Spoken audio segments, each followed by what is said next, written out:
ডিসেম্বরের মধ্যে নির্বাচনী রোডম্যাপ চায় বিএনপি। দাবি আদায়ে এবার মাঠে নামার সিদ্ধান্ত নিয়েছে তারা। এ লক্ষ্যে 10 সাংগঠনিক বিভাগে বড় সমাবেশ করার চিন্তাভাবনা চলছে। আগামী মাস থেকে এসব সমাবেশ শুরু হতে পারে। শীঘ্র বিভাগীয় সাংগঠনিক সম্পাদকদের সঙ্গে আলোচনায় চূড়ান্ত হবে সমাবেশের দিনক্ষণ। একই ইস্যুতে সমমনা দলগুলোকে মাঠে নামানোর পরিকল্পনা রয়েছে বিএনপির হাইকমান্ডের।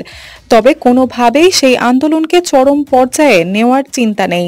আপাতত নিয়মতান্ত্রিকভাবে আন্দোলনের মাধ্যমে অন্তর্বর্তী সরকারের ওপর চাপ সৃষ্টি করার কৌশল নিয়েছেন দলটির শীর্ষ নেতারা। বিএনপি মনে করছে, বিদ্যমান পরিস্থিতিতে ফ্যাসিবাদী ষড়যন্ত্র মোকাবেলা এবং নির্বাচনী রোডম্যাপ ঘোষণা এ দুই ইস্যুতে মাঠের কর্মসূচি অব্যাহত রাখতে হবে। গত সোমবার রাতে অনুষ্ঠিত দলের সর্বোচ্চ নীতি নির্ধারণী ফোরাম স্থায়ী কমিটির বৈঠকে এসব আলোচনা হয়েছে বলে জানা যায়। বৈঠক সূত্রে জানা যায়, ক্ষমতাচ্যুত আওয়ামী লীগের ষড়যন্ত্র প্রতিহত করতে নির্বাচনের বিকল্প নেই। এই অনুধাবন থেকেই দীর্ঘদিন ধরে বিএনপির পক্ষ থেকে নির্বাচনের রোডম্যাপ ঘোষণার দাবি জানানো হচ্ছে।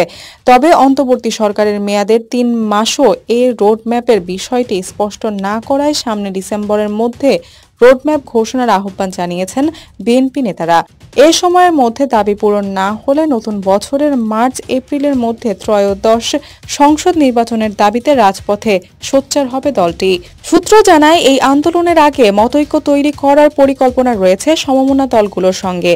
এর অংশ হিসেবে দীর্ঘদিনের মিত্র জামায়াতে ইসলামীর সঙ্গে মনস্তাত্ত্বিক দূরত্ব কমিয়ে আনার সিদ্ধান্ত রয়েছে।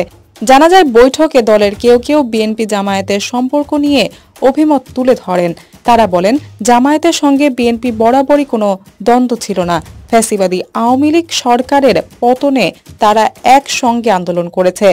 2022 সালের 10 ডিসেম্বর ঢাকায় বিএনপির বিভাগীয় গণসমাবেশের আগের দিন এক আনুষ্ঠানিক সভায় শরিকদের ডেকে তৎকালীন 20 দলীয় জোট ভেঙে দেয় দলটি। জোট ভেঙে দেওয়ার পরও জামায়াতের সঙ্গে বিএনপির যোগাযোগ ছিল।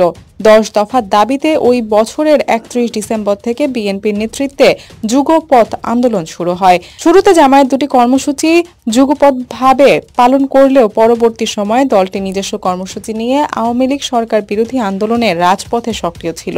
গত 5 আগস্টের পর পরিবর্তিত পরিস্থিতিতে প্রশাসন, মাঠ প্রশাসন সহ বিভিন্ন প্রতিষ্ঠানের গুরুত্বপূর্ণ পদগুলোতে পদায়ন নিয়ে বিভিন্ন পর্যায়ে নানা আলোচনা হচ্ছে। এ বিষয়ে দল দুটির মধ্যে এক ধরনের পার্থক্য তৈরি হচ্ছে বলে অনেকে মনে করছেন। তারা বলেন, বিশেষ করে নির্বাচন এবং জাতীয় ঐকমত্যের প্রশ্নে যাতে কোনো মনোমালিন্য কিংবা দূরত্ব তৈরি না হয় সেদিকে মনোযোগ দেওয়া দরকার। এজন্য জামায়াতের সঙ্গে আনুষ্ঠানিক কিংবা অনানুষ্ঠানিক যোগাযোগ অব্যাহত রাখার তাগিদ দেন নেতারা। দৌলতে এখন স্মরণ, বিডি আর্কাইভ।